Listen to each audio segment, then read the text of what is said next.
Hey guys, so today I want to talk about owning your space. Now, I'm in my space right now, the summertime, and as you can kind of see behind me, we have the pavilion right back behind me here. We just got these fans installed not too long ago. They're in the four corners. You can see kind of behind me there. Okay, behind me even more is the basketball court and the playground. If you can see that kind of over there.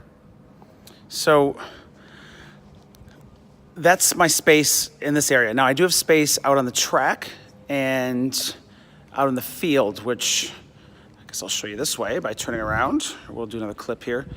So I have things behind me. I have a lot of space, but you need to, I say, fight for your right to PE. Fight for your space.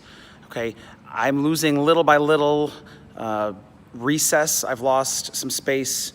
I'm all for recess. We have mandatory recess now. I'm all for kids moving. That's why I'm here. But it's easy to say that when you have an indoor space. It's easy to say that when you're not losing it to other things. And for a while, recess was running on our big field out here. And our field, I'm not kidding you, looked like the Sahara Desert. Looked like Tatooine from Star Wars. It was pretty bad. And I convinced our administration to kind of keep them off the field, like that's the PE field. We gave up some space. You know, we gave up some of the bus ramp area. We gave up some of our the playground time, and you know, it's a give and take. But you can't just let people creep in on your space. And during rainy days, we have inside. We have the media center. We have the cafeteria. Sometimes we're very lucky and the music teacher lets us kind of join her on rainy lightning days or testing days. You know, sometimes we have to move. But, you know, I'm just going to encourage you to fight for your space. And as a matter of fact, I just noticed we got a new bulletin board in here. Let me pause this for a second and I'll show you some of the things we got. So a couple years ago, it's been a while, I had this installed, this whiteboard out here. I use it for this bulletin board or this whiteboard for drawing on, but also projecting on. I bring a projector out here and use it for, you know, to show videos, to show, you know, like dance things or yoga or anything like that I can show, or provocation videos if we're starting a new unit. Now I had rules written over here and the hurricane blew them down. We had Hurricane Irma. Weather out here, the wind is kind of crazy out here. And I also had a thing up here and it got blown down. It was a pretty heavy duty poster board. So now I asked for, and I put a work order in for this bulletin board. I just saw it, I just got here today. Nice, I'm gonna actually go up here and touch it. So it's nice, I could post my rules, I could put posters up there, put anything going on up there, thinking up there, thinking maps, and I love it. I think it's great. Okay, so another thing I want to talk about is your physical space, your learning space. Every year I usually paint these dots, and I've also painted Foursquare. Now we're gonna have a company this year that's gonna do that this summer. Hasn't happened yet, but that's okay. I'm sure they will because they painted out there on the bus ramp. So don't let that excuse be like, well, I'm outside, I have a billion kids, I just can't do enough. It's gonna be like herding cats. I just hate that.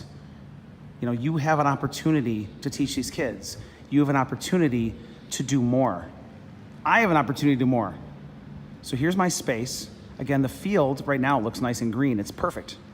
It gets pretty messy and I try to rotate where we go because I don't want it to be all trampled over and it becomes dirt and sand and it's just a mess. I come home with dirt all over my legs and everything. But here's our area. But I'm just gonna remind you to fight for your space, not in a rude way, but make sure you own it and it's yours and don't let people trample on it.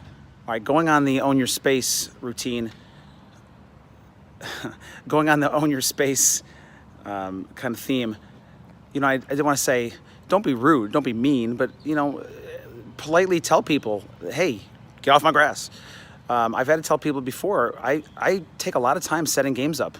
Even on my lunch, I'll go out there and set new games up for the older kids. And, you know, there are times when people come outside and they let their kids just use my equipment, and just I've seen our baseball, our soft baseballs, like in the ditch and stuff, the things I just set up. And I had to email them and be like, please don't do that. That's not cool. I don't go to your classroom.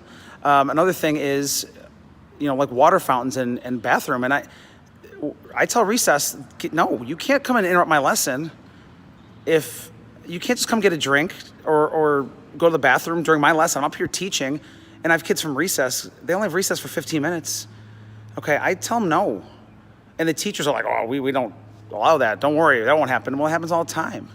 So you need to fight for your space. It's important. It's your space. It's your learning environment. Don't let them treat you like, no, you're just a PE teacher. I hate that. No, teach. They need to learn. Okay, they need to be active human beings that are physically literate. Okay, don't let people, I don't say push you around, but yeah, don't let them push you around for your space. During recess last year, in my office, I maybe made the mistake of saying, oh, don't worry about it. It's my planning time. You guys can use the pavilion. Well, here's what happened. See this window behind me? I mean, there were balls hitting my window as I'm trying to plan. Like, that's not cool. I told them no. Okay, you can't. This is your space. Fight for your space.